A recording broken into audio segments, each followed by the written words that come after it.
এখনকার মেয়েরা মুখোশ পরে হাত মোজা লাগিয়ে বলছে, ভাই আমার সাথে একটা ডুয়েট করেন।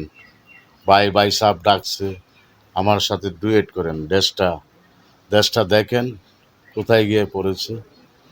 ইউটিউবে, ফেসবুকে, টিকটকে মেয়েরা বলছে, মুখোশ লাগায় বলছে যে ইসলামী ভিডিও করে দিকে আমাদের সাথে ডুয়েট করবেন না ভাই। ভাই সাহেব আমাদের সাথে একটা ডুয়েট লাগান। আপনি যদি একটা ডুয়েট লাগান আপনাদের 10টি ডুয়েট আমরা লাগিয়ে দেব। এটা কোনো ব্যবহার? এটি কোনো ভাষা? তোমরা মুখোশ পরে ইসলামের দোহাই দিয়ে তোমরা টিকটক করবা, ভিডিও বানাইবা। মারে বোনরা, মা বোনেরা, মেয়েরা, তোমরা এসব করো না। ইসলামের দুর্নাম করো না।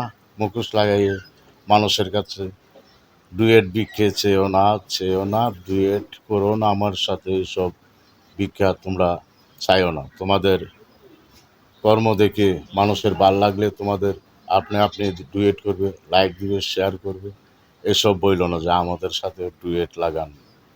No, never.